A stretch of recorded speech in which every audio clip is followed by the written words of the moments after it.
नमस्कार, मी श्वेता अंकले. तरुण भारतच्या न्यूज बुलेटिनमध्ये आपल्या सर्वांचे स्वागत. आता पाहूया ठळक घडामोडी. कर्नाटक राज्य महिला आयोगाच्या अध्यक्षा नागलक्ष्मी चौधरी आज मंगळवारी बेळगावात दाखल झाल्या आणि अचानक बेळगाव जिल्हा रुग्णालय व विद्यार्थी वसतिगृहांची पाहणी केली. डॉक्टरांच्या सुरक्षेसाठी आणि सुविधांकडे सरकारकडून पाठपुरावा करणार असल्याचे त्यांनी सांगितले. रुग्णालयातील डॉक्टर विद्यार्थिनींच्या खोल्यांमध्ये जाऊन तेथील परिस्थितीची पाहणी केली. यावेळी बीम्सचे संचालक डॉक्टर अशोक शेट्टी यांना प्रशिक्षणार्थ विद्यार्थिनींच्या समस्यांकडे दुर्लक्ष न करता तातडीने समस्या सोडवण्याच्या सूचना दिल्या. हॉस्पिटलमध्ये डॉक्टरांची कमतरता त्वरित दूर करावी यासाठी त्यांनी या संदर्भात शासनाचे लक्ष वेधणार असल्याचे सांगितले. राज्यातील वैद्यकीय महाविद्यालयातील प्रशिक्षणार्थी निवासी डॉक्टरांच्या विद्यावेतनात वाढ करावी यासाठी बेळगावमधील बीम्स हॉस्पिटलमध्ये आज एक अनोखे आंदोलन छेडण्यात आले होते. हॉस्पिटल परिसरात आंदोलनादरम्यान चहाची टपरी थाटून चहा विक्री केली आणि अनोखे आंदोलन छेडले. गेल्या 9 दिवसांपासून येथे आंदोलन सुरू आहे. चहा विक्रेत्यांच्यापेक्षाही आपल्याला वेतन कमी मिळतं. राज्यात विद्यार्थ्यांची ट्यूशन फी इतकी अमाप आहे की आम्हाला दैनंदिन जीवन जगण्यासाठी खूप अडथळे निर्माण होतात. अहोरात्र 24 तास काम करून देखील इतर राज्यांच्या तुलनेत आम्हाला मिळणारा स्टायपेंड हा कमी असल्याने तो तात्काळ वाढवण्यात यावा या मागणीसाठी गेल्या 8 दिवसांपासून मौन आंदोलन सुरू आहे. बीम्स हॉस्पिटलच्या निवासी पीजी डॉक्टर संघटनेतर्फे सरकारचे लक्ष वेधण्याकरिता आज मंगळवारी रस्त्यावर चहा विक्री करून अनोखे आंदोलन छेडण्यात आले होते. एकंदरीत या अनोख्या आंदोलनाची चर्चा मात्र सर्वत्र पसरली होती.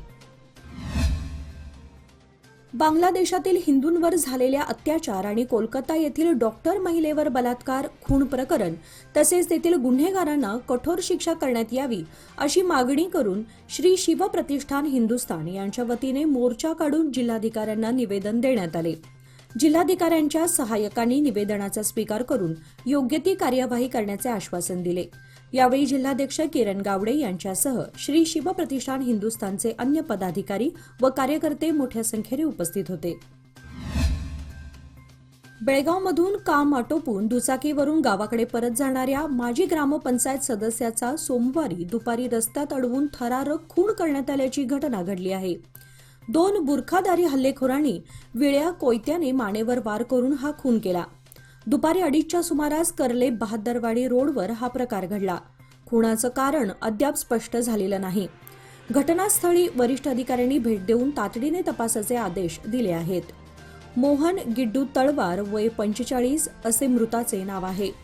2 हल्लेखोर चेहरा झाकून आले असल्याची प्राथमिक माहिती मिळाली आहे. पोलिसांनी मारेकरांचा शोध सुरू केला असून अद्याप सुगावा लागलेला नाही. बेळगाव येथील नवगोबा यात्रेसाठी सोमवारी मराठा लाईट इन्फंट्रीचे कर्नल आर के रावत व वायव्य परिवहन मंडळाचे बेळगाव विभागीय नियंत्रक राजेश हुद्दार यांच्या उपस्थितीत जागेची पाहणी करण्यात आली. नवगोबा यात्रा परिसराचे सुशोभीकरण व इतर सुविधा पुरवण्यासाठी अधिकाऱ्यांसोबत सविस्तर चर्चा करण्यात आली. यल्लम्मा येथील यात्रा झाल्यानंतर शिवाजीनगर येथील KSRTC डेपो येथे मळ्यातली नवगोबा यात्रा भरवली जाते.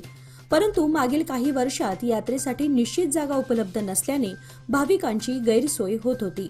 त्यामुळे 2 दिवसांपूर्वी माजी आमदार अनिल बेनके व शहर देवस्थान कमिटीच्या सदस्यांनी ब्रिगेडियर जॉयदीप मुखर्जी यांची भेट घेऊन या जागेसंदर्भात चर्चा केली. यावेळी माजी आमदार व भाजपचे राज्य उपाध्यक्ष अनिल बेनके, शहर देवस्थान कमिटीचे अध्यक्ष रणजित चव्हाण पाटील, सचिव परशुराम माळी, राहुल जाधव, परिवहन मंडळाचे नारायण तुम्मरगुद्दी, दिनेश एस, AV अंगडी, विभागीय नियंत्रक KK लमाणी यांच्यासह इतर उपस्थित होते. कमी कालावधीत आकर्षक परतावा लोकमान्य सोसायटी सादर करीत आहे अनमोल आर्थिक ठेव योजना, जी देते तुमच्या गुंतवणुकीवर 10% परतावा, तेही फक्त 13 महिन्यांमध्ये. अधिक माहितीसाठी कॉल करा 1800-212-4050. योजना फक्त सभासदांकरता. नियमवाटी लागू. लोकमान्य, जिथे पैसा वाढतो आणि नातं वृद्धिंगत होतं. MK हुबळी गड्डीगेरे येथील 15 वर्षीय मुलगा खेळण्यासाठी आपल्या घरातून बाहेर गेला होता. त्यानंतर तो परतून न आल्याने कुटुंबियांनी त्याचा शोध घेतला, मात्र त्याचा तपास लागला नाही. याबाबत MK हुबळी पोलीस ठाण्यामध्ये हरवल्याची तक्रार रविवारी दिनांक 18 रोजी करण्यात आली होती.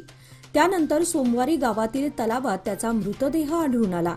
रिहान मुगुतासाब नगरासी असं मृत मुलाचं नाव असून या घटनेने तो राहत असलेल्या परिसरात हळहळ व्यक्त होत आहे.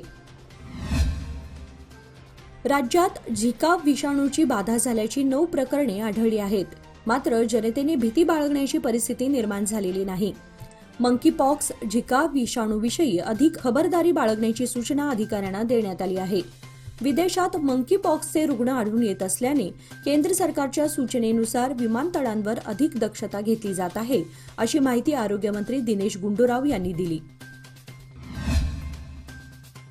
रामनगर धारवाड मार्गावरील नागरगाळी नजीक धारवाड येथून गोव्याच्या दिशेने जाणाऱ्या स्विफ्ट कार क्रमांक GA05D7818 तसेच गोवा येथून पर्यटन करून तामिळनाडूच्या दिशेने जाणारी कार क्रमांक TS03EG1701 या दोन्ही वाहनांची समोरासमोर टक्कर झाल्याने गोव्याच्या दिशेने जाणाऱ्या स्विफ्ट कारमधील अमीर बेडगेरी वय 28 राहणार मडगाव गोवा हा गंभीर जखमी झालाय.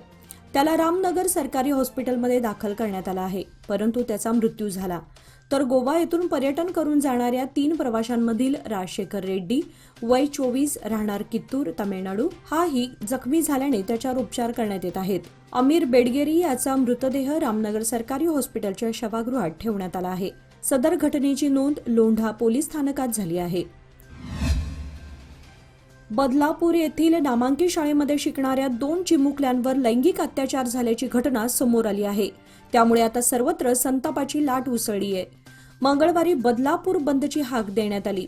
बदलापूर स्थानकावर रेल रोको आंदोलन सुरू झालं असून मुंबईकडे जाणाऱ्या रेल्वे गाड्या थांबवण्यात आल्या आहेत. दिल्लीतील कथित मद्य धोरण घोटाळ्यातील सीबीआय प्रकरणी आज मंगळवारी दिल्लीच्या एव्हेन्यू कोर्टाने मुख्यमंत्री अरविंद केजरीवाल यांची न्यायालयीन कोठडी 27 ऑगस्ट 2024 पर्यंत वाढवली आहे. दिल्लीचे मुख्यमंत्री अरविंद केजरीवाल यांना सीबीआयने 26 रोजी तिहार तुरुंगातून अटक केली होती. ईडीने दाखल केलेले लॉन्ड्रिंग प्रकरणात ते न्यायालयीन कोठडीत असताना ही कायम करण्यात आली. केंद्रीय अन्वेषण ब्युरो म्हणजे सीबीआयने अबकारी प्रकरणामध्ये केजरीवाल आणि इतरांविरुद्ध दिल्लीच्या कोर्टामध्ये आरोपपत्र दाखल केले आहे.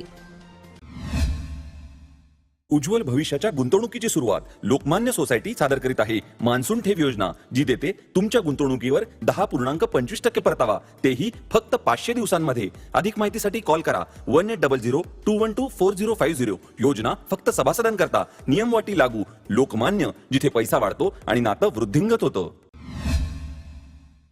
खानापूर तालुक्यातील सर्व शासकीय कार्यालयात चाललेला भ्रष्टाचार तसेच गैरकारभाराविरोधात निलावडे येथील सामाजिक कार्यकर्ते अर्जुन कांबळे यांनी मंगळवार दिनांक 27 ऑगस्टपासून तहसीलदार कार्यालयासमोर उपोषण करण्याचे जाहीर करून तशा आशयाचे निवेदन तहसीलदार कार्यालय, पोलीस निरीक्षक, तालुका पंचायत कार्यनिर्वाहक अधिकारी, कृषी खात्याचे अधिकारी, बागायत खाते यांना देण्यात आले आहे. संपूर्ण बेळगाव जिल्ह्यातील बेळगाव पाठोपाठचे सर्वात मोठे शहर म्हणून निपाणीकडे पाहिले जाते. जिल्ह्यातील सर्वात मोठी नगरपालिका म्हणूनही निपाणी नगरपालिका संबोधली जाते. अशा या निपाणी नगरपालिकेच्या राजकारणाच्या निमित्ताने नेहमीच सर्वच पक्षीय नेते अगदी सतर्कतेने कार्य करत असतात. 29 रोजी होणाऱ्या नगराध्यक्ष व उपनगराध्यक्ष निवडणुकीच्या निमित्ताने निपाणीचे राजकारण तापले आहे. समसमान बलाबल अशी परिस्थिती दिसत असल्याने प्रत्येक मताचे महत्त्व वाढले आहे. यातूनच निपाणीच्या सत्तेसाठी सहलीच्या राजकारणाला दिशा दिली जाताना दिसत आहे. सोमवारी सायंकाळी उगारसह परिसरात सुमारे 55 मिलीमीटर मुसळधार पावसाने झोडपून काढले. यामुळे येथील वाल्मिकी नगरकडे जाणाऱ्या ओढ्याला अचानक मोठ्या प्रमाणात पाणी आल्याने या पाण्याचा अंदाज न आल्याने युवक मोटारसायकलीसह वाहून गेला. सुदैवाने ओढापात्रातील झुडपाला पकडल्याने तो बचावल्याची घटना घडली आहे. दरम्यान या मार्गावर रस्ता आणि पूल करण्यासाठी मागणी करूनही याकडे दुर्लक्ष करण्यात आल्याने नागरिकातून संताप व्यक्त करण्यात येत आहे. सामाजिक समतेचे प्रणेते व माजी मुख्यमंत्री डी देवराज अरस यांची 109वी जयंती बेळगावात आज उत्साहात साजरी करण्यात आली. जिल्हा प्रशासन, जिल्हा पंचायत, मागासवर्गीय कल्याण विभाग, महानगरपालिका आणि देवराज अरस विकास महामंडळ यांच्या सहयोगाने या कार्यक्रमाचे आयोजन करण्यात आले होते. या निमित्ताने त्यांच्या प्रतिमेची भव्य मिरवणूकही काढण्यात आली. या कार्यक्रमामध्ये जिल्हाधिकारी मोहम्मद रोशन आदी मान्यवर सहभागी झाले होते. याचबरोबर आजचे बातमीपत्र इथे संपले. अधिक माहिती आणि ताज्या घडामोडींसाठी पाहत रहा तरुण भारत न्यूज चॅनल. तसेच आमच्या चॅनलला लाईक, शेअर आणि सबस्क्राईब करायला विसरू नका.